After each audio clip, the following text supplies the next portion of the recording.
In 2024, Taiwan conducted its first ever military exercises based on a 27 invasion scenario.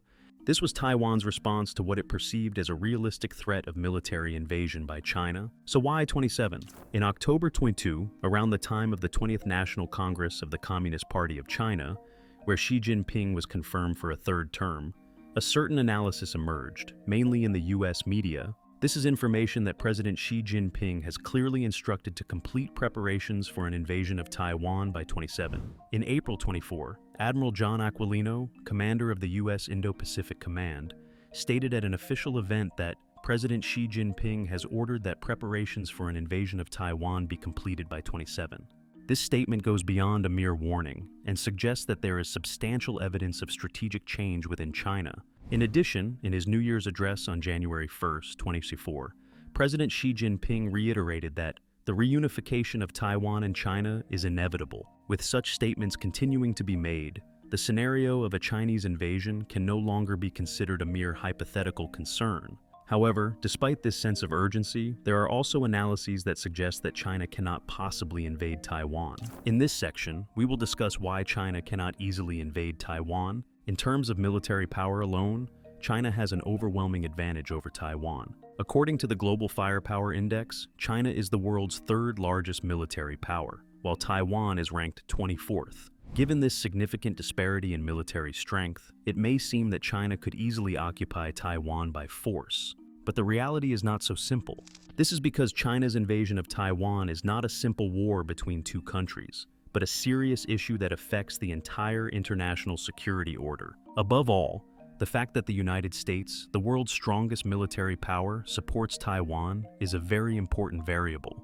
The United States has not stopped at mere political rhetoric, but has even established specific legal mechanisms to defend Taiwan. The most notable examples are the Taiwan Relations Act and the Taiwan Resilience Act. These acts are formal laws passed by the U.S. Congress that explicitly state that the United States will provide Taiwan with the necessary defense materials and military assistance to maintain and strengthen its defense capabilities. Ultimately, Taiwan's security is underpinned by the strong will and support of the United States. Given the unwavering resolve of the United States as the world's strongest power, it is clear that China faces significant challenges in taking any hasty actions. Another key factor is the presence of U.S. military forces stationed in South Korea and Japan near Taiwan. Currently, there are about 53,000 U.S. troops in Japan and about 24,000 in South Korea, for a total of about 80,000 troops. This is one of the largest overseas military deployments by the United States in a single region.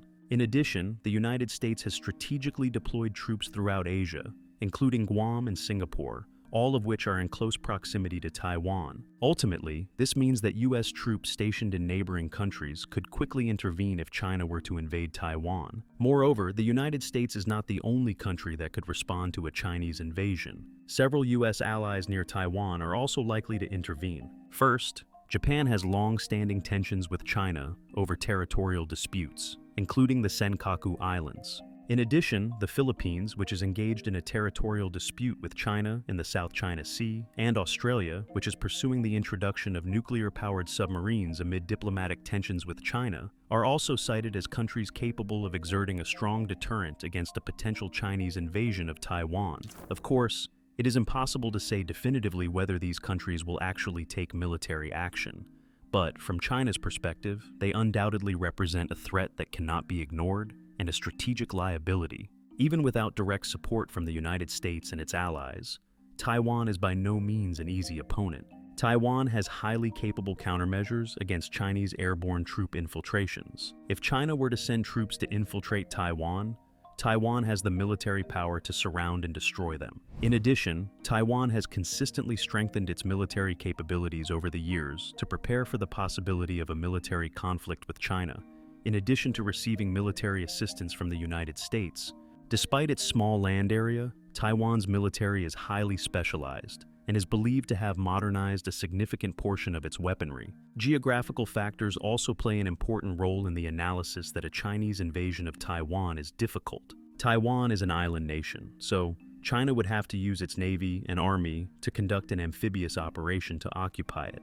However, this amphibious operation is by no means easy. First, the Taiwan Strait has unfavorable weather conditions for amphibious operations. This region experiences a monsoon season twice a year, when strong seasonal winds and heavy rains persist for 2 to 3 months. As a result, the Taiwan Strait remains calm for only a limited period of the year, forcing Chinese warships carrying large numbers of troops to cross the strait in adverse weather conditions. An even greater challenge is the physical difficulty of the landing itself. According to surveys, only 10% of Taiwan's total coastline is suitable for landing operations. Much of the remaining coastline consists of steep cliffs or mudflats extending far into the sea, making a large-scale Chinese landing virtually impossible. Otherwise, Chinese forces would have to anchor their ships far from the coast and slowly transport equipment and troops one at a time, exposing themselves to concentrated attacks by defending forces. As a result, no matter how many troops China mobilizes, its ability to conduct a substantial amphibious operation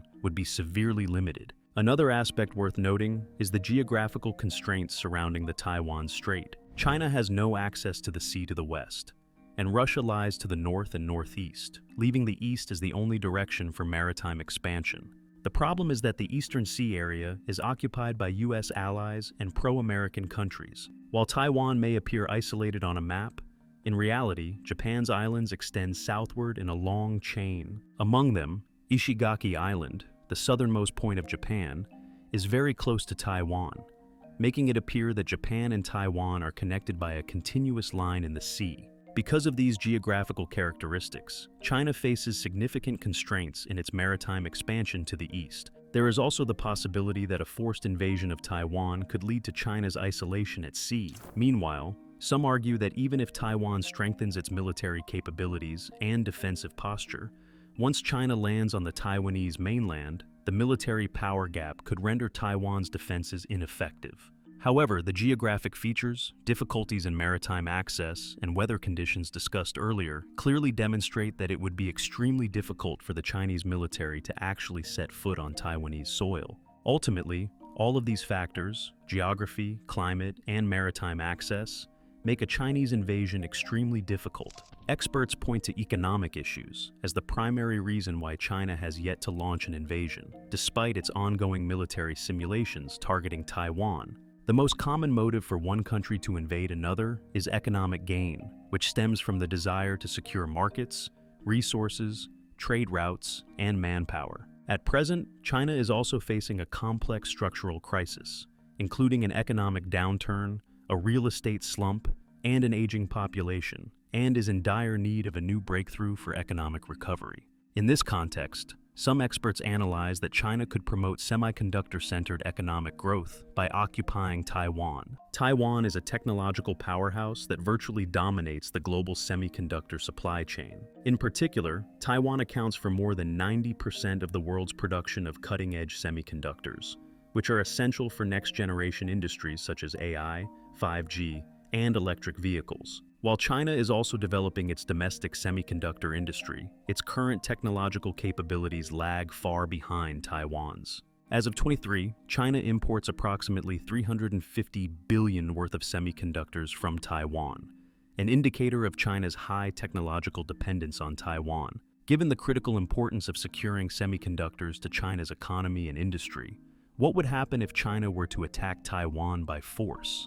Experts predict that if Taiwan were invaded, there is a very high probability that Taiwan would destroy its own factories to prevent China from gaining control of its semiconductor technology and production facilities. According to the report, if Taiwan were to disappear from the semiconductor market, approximately $2.5 trillion of global GDP could disappear in just 1 year.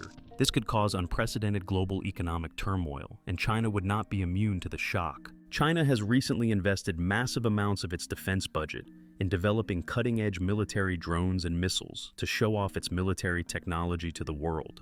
But no matter how threatening these weapons may be, they cannot function properly without sophisticated semiconductor chips. Ultimately, without a single semiconductor chip supplied by Taiwan, the weapons developed by China could be rendered useless. Therefore, an invasion of Taiwan is not just a territorial issue or a military conflict. It is a decision that could trigger a major crisis for China's own security and economy. This is one of the main reasons why China is reluctant to take military action.